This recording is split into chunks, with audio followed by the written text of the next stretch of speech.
The darkest night. The words blurred on the page. Lily blinked, thinking she was simply tired. She readjusted her position on the bed, propping herself up with an extra pillow and bringing the book closer. Still, the letters swam. Then, with a pop and a flash brighter than daylight, the room plunged into darkness. A thin trail of smoke curled from the lamp on her nightstand, carrying the metallic scent of burnt wire. "Oh no," Lily whispered, her heart hammering against her ribs. She wasn't afraid of the dark, not usually, but tonight the suddenness of it, coupled with the unnerving quiet that followed the small explosion, made her skin crawl. She reached for her phone, fumbling for the familiar rectangle on the bedside table. 3:17 a.m. Perfect. She needed a flashlight. She was almost certain she had one somewhere. The junk drawer in the kitchen. No, that was mostly rubber bands and takeout menus. Maybe the hall closet. She remembered vaguely putting something in there last month. Groaning, she swung her legs over the side of the bed and shuffled towards the door, her outstretched hands leading the way. The hallway was even darker, a thick, impenetrable blackness that seemed to press in on her. She bumped her shin on the edge of the laundry basket, letting out a yelp. "Okay, Lily, calm down," she muttered to herself, limping towards the hall closet. She pawed through the jumble of coats, umbrellas, and old board games, her fingers searching for the cool, smooth cylinder of a flashlight. Nothing. Just dust bunnies and the lingering scent of mothballs. Panic began to tighten its grip. She hated being helpless. Then she remembered Mike. Her neighbor, 2 doors down. He was always tinkering with things, fixing appliances, building shelves. He probably had a whole arsenal of flashlights. Swallowing her pride, she barely knew him. After all, she decided to take a chance. Wrapping her old terrycloth robe around her, she slipped out of her apartment and tiptoed down the hallway. The carpet felt strangely damp beneath her bare feet. Reaching Mike's door, she hesitated. It was so late. Or early, depending on how you looked at it. But what choice did she have? Taking a deep breath, she raised her hand and knocked softly. The sound echoed in the silent hallway, making her wince. She waited, her heart pounding, wondering if he would even hear her. A moment later, a light flickered from behind the door, followed by the sound of muffled footsteps. The peephole darkened and then the door swung inward, revealing Mike, his hair tousled, wearing an old t-shirt and pajama pants. He looked bleary-eyed but concerned. "Lily? Is everything all right?" he asked, his voice raspy with sleep. I'm so sorry to bother you," she stammered, feeling a blush creep up her neck. "But my light bulb exploded and I can't find my flashlight, and I was wondering if you might have one I could borrow." He blinked, his expression softening. "Of course. Come in." He stepped back, gesturing for her to enter. "I've got plenty. And maybe we can even figure out what happened to yours. Mr. Fix-It Riley." Lily hesitated, her knuckles hovering an inch from Mike Riley's faded green door. She smoothed down the front of her sundress, a nervous habit she thought she'd outgrown years ago. Taking a deep breath, she rapped lightly. The door swung open almost immediately, revealing Mike in a worn flannel shirt and jeans, his silver hair neatly combed. A smile crinkled the corners of his eyes. "Lily, come in, come in. What brings you by?" She stepped inside, the scent of wood polish and something warm and cinnamon enveloping her. His living room was a cozy haven, filled with comfortable armchairs, stacks of books, and framed photographs. It reminded her of her grandfather's house, a place where everything felt familiar and safe. I have a bit of a problem," Lily began, gesturing vaguely. "The light fixture in my bedroom, it's completely gone out. I tried changing the bulb but nothing." Mike chuckled, a warm, reassuring sound. "Electricity can be a tricky thing. Let's have a look, shall we?" He turned to a cluttered workbench in the corner of the room. "Always happy to lend a hand. Reminds me of when your grandpa used to come over here."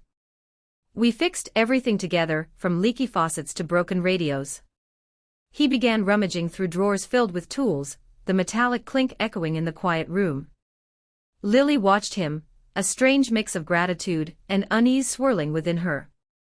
His hands, though aged, moved with a practiced grace, selecting a screwdriver, a pair of pliers, and a small voltage tester. "Right," he said, turning back to her, his eyes twinkling. "This shouldn't take more than a few minutes. Probably just a loose wire. Don't you worry, we'll have you seeing the light in no time." He winked and Lily couldn't help but smile. There was something so comforting about his presence, a quiet competence that put her at ease. He was like a solid, dependable oak in a world of swaying saplings. "Lead the way," he said, gesturing towards the door with the tools. As she walked out of his house and towards her own, Lily felt a strange anticipation building within her. It wasn't just about the light. It was about the possibility of something more, something unexpected, blossoming between them. Tools and twinkles. Mike unfolded the ladder with practiced ease, the aluminum clicking softly in the quiet room. He positioned it beneath the offending light fixture, a tarnished brass monstrosity that Lily had always secretly disliked. "All right, let's see what we've got here," he murmured, more to himself than to Lily. He produced a toolbox from behind the ladder, its contents gleaming under the dim afternoon light: screwdrivers, pliers, wire strippers, each tool worn smooth with years of use. Lily watched, mesmerized, as he selected a Phillips head screwdriver, his movements economical and precise. "Here," she said, retrieving the flashlight from the kitchen counter. "Need some extra light?" Mike smiled, a web of wrinkles crinkling around his kind eyes. "That'd be a lifesaver, Lily." "Thanks." She held the beam steady, fascinated by the way the light danced across the intricate details of the fixture, revealing dust motes suspended in the air. Mike worked with a quiet focus, his brow furrowed in concentration. He disconnected wires, muttering about faulty connections and amateur wiring jobs. "My dad tried to fix it a while back," Lily confessed, a hint of embarrassment in her voice. "He's enthusiastic but not always the most skilled." Mike chuckled softly. "Enthusiasm counts for a lot. Sometimes even more than skill." He paused, his gaze drifting off as if lost in a memory. "My own dad was a carpenter. Taught me everything I know, good and bad." He shook his head, the moment passing. "All right, let's see if we can't get this thing singing again." He reached for a roll of electrical tape, and Lily instinctively shifted the flashlight to provide better illumination. Their hands brushed. Not a glancing touch but a lingering connection. A jolt, not unpleasant, shot through Lily. Static electricity, she told herself, but her heart skipped a beat nonetheless. Mike seemed equally surprised. He looked up, his blue eyes meeting hers. A flicker of something unreadable passed across his face before he returned to the wiring, a newfound intensity in his movements. Lily's hand trembled slightly as she held the flashlight steady. The beam wavered, casting dancing shadows on the ceiling. She felt a warmth spreading through her, a blush rising in her cheeks. It was just a simple touch, an accident, but it had felt like so much more. A silent question hung in the air between them, illuminated by the beam of the flashlight, shimmering like the dust motes in the afternoon light. A complicated fixture. "It's not just a bulb, Lily," Mike said, tilting his head back and squinting at the ornate fixture. Dust motes danced in the single shaft of afternoon sun slicing through the living room window. "Looks like the wiring's gone bad. Common in these old places. Probably haven't been touched since before my time." He chuckled, the sound a low rumble in his chest. Lily stepped closer, craning her neck. The fixture was a monstrosity of gilded cherubs and frosted glass lilies, a relic from a bygone era that clashed spectacularly with her modern, minimalist furniture. She'd always meant to replace it, but somehow, she'd never gotten around to it. Now, it was mocking her with its stubborn darkness. "Can you fix it?" she asked, a hopeful lilt in her voice. Mike pursed his lips. "I can try. Got a toolbox?" She led him to the kitchen, rummaged through a drawer, and presented him with a mismatched collection of screwdrivers, pliers, and a roll of electrical tape. Mike surveyed the offerings with a critical eye. "Close enough," he said, grabbing a Phillips head screwdriver and the electrical tape. Back in the living room, Mike retrieved a small stepladder from the hall closet. Lily watched as he carefully positioned it beneath the fixture. He climbed up, the ladder creaking under his weight. "Hand me that wire stripper, would you, darlin'?" he asked without turning around. Lily sifted through the toolbox, her fingers brushing against cool metal. She found the tool and passed it up to him. Their hands brushed, a fleeting touch that sent a surprising jolt through her. She quickly withdrew her hand, pretending to be absorbed in the intricate details of the fixture. Mike worked in silence for a few minutes, the only sound the gentle scraping of metal on metal. He muttered to himself under his breath, unintelligible words that sounded like a mix of frustration and determination. "This is trickier than I thought," he said finally, wiping a bead of sweat from his brow with the back of his hand. "The wires are brittle, and the insulation's crumbling. It's going to take longer than I anticipated." Lily chewed on her lip. "How much longer?" He climbed down the ladder, his movements slower now. "A couple of hours at least. Maybe more. I need to be careful, don't want to make things worse." He looked at her, his blue eyes apologetic. "Tell you what, I'll come back tomorrow afternoon, when the light's better. We can tackle it then." Stories and shadows.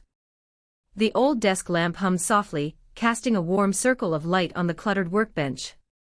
The scent of sawdust and oil hung in the air, a comforting aroma that spoke of years spent tinkering and creating. Mike, his brow furrowed in concentration, tightened a screw on the base of the lamp Lily had brought over, his large hands surprisingly nimble. "There," he said, straightening up and offering a small, satisfied smile. "That should hold for another 50 years. Lily laughed, a light, airy sound that filled the small workshop. "You're a lifesaver, Mike." "Thank you." She reached out and, without thinking, touched his arm. A jolt, subtle but undeniable, ran through her. She quickly retracted her hand, a blush rising on her cheeks. Mike chuckled, seemingly oblivious. "Reminds me of the time I tried to fix my sister's doll. Ended up gluing its head on backwards. She didn't speak to me for a week." He shook his head, a twinkle in his eye. "She'd named it Princess Penelope, and apparently, princesses don't appreciate having their necks twisted." Lily's laughter bubbled up again. "Oh, that's awful. But also, kind of hilarious." She pictured a little Mike, covered in glue, a look of utter despair on his face. The image made her feel warm and connected to him in a way she hadn't anticipated. He leaned back against the workbench, crossing his arms. "So, what brings a bright young woman like you to our little corner of the world?" Lily hesitated, fiddling with the edge of her sweater. I'm hoping to open a veterinary clinic here. Eventually.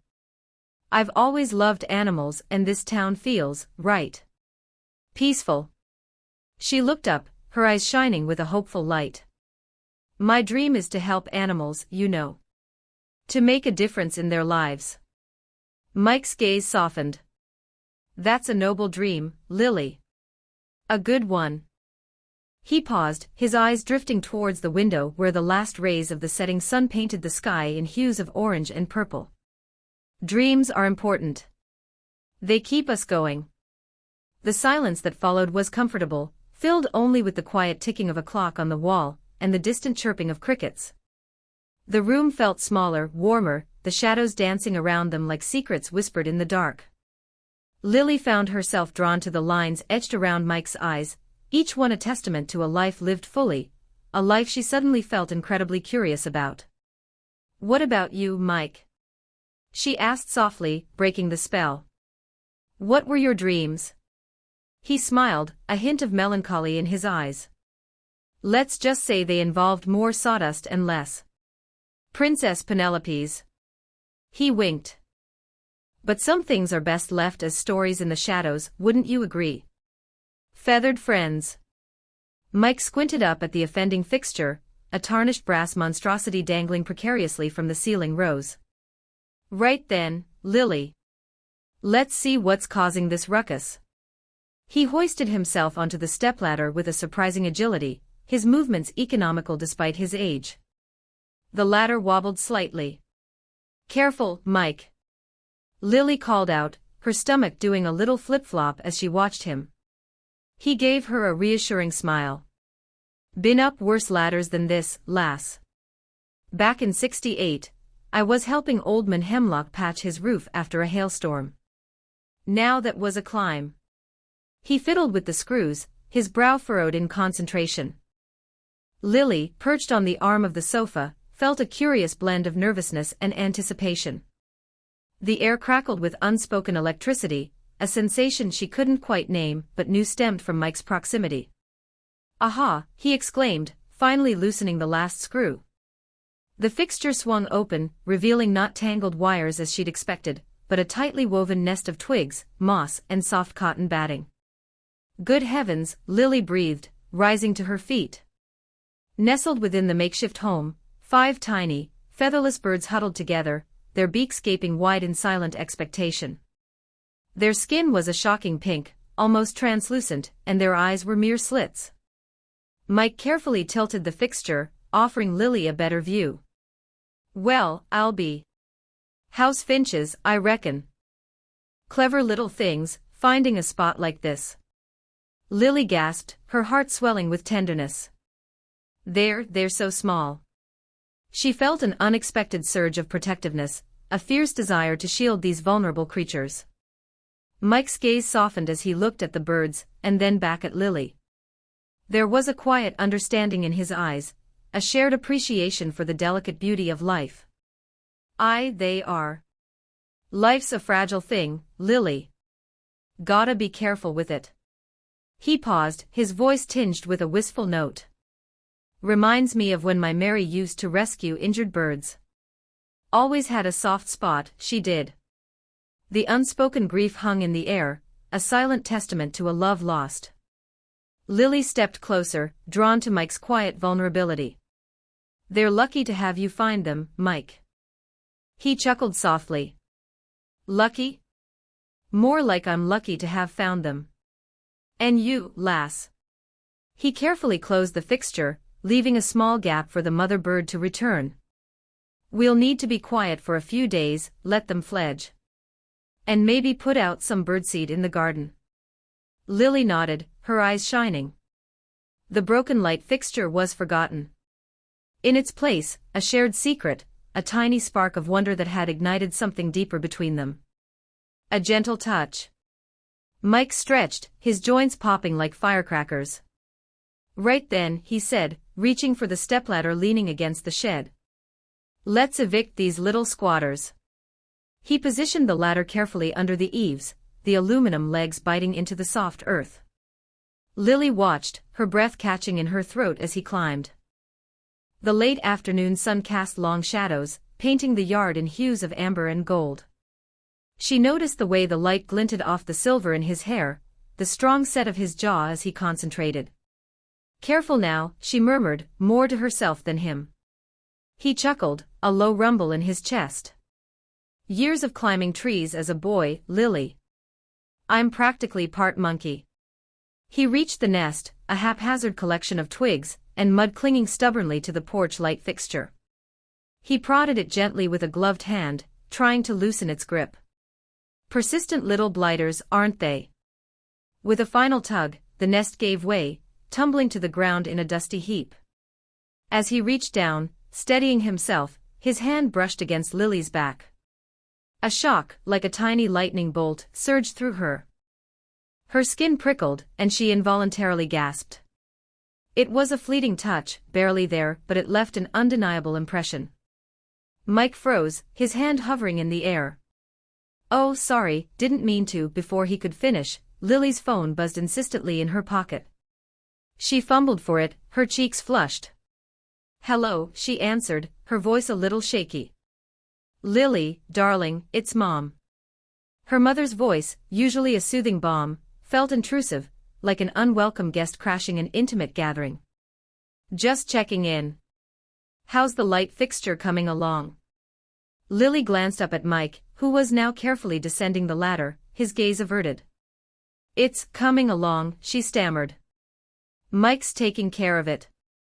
Mike? That nice neighbor of yours? Oh, do thank him for me. And tell him I said he must come over for tea one day. He sounds like a real gentleman. I will, Mom, Lily said, her voice tight. I have to go now. I'll call you later. She ended the call, feeling a confusing mix of relief and frustration. The moment, whatever it was, had been shattered. Mike was gathering the fallen nest, his movements brisk and efficient. He avoided her eyes. Right, well, that's that taken care of, he said, his voice a little too loud. I'll just dispose of this and head back home. Light and feelings. Lily clutched the new bulb, a tremor betraying her nerves as Mike's arm grazed hers, guiding her. Easy does it, he breathed, his warm exhalation tickling her ear. Just a gentle twist. Don't over-tighten. The air thrummed with anticipation, a peculiar cocktail of ozone and something electric. Lily fixed her gaze on the fitting, willing her hand to obey. A click, a satisfying snap. Right, that ought to do it, Mike announced, stepping back. He flicked the switch. Darkness. A shared sigh of disappointment. Mike's brow furrowed, and he raked a hand through his thinning silver hair. Drat.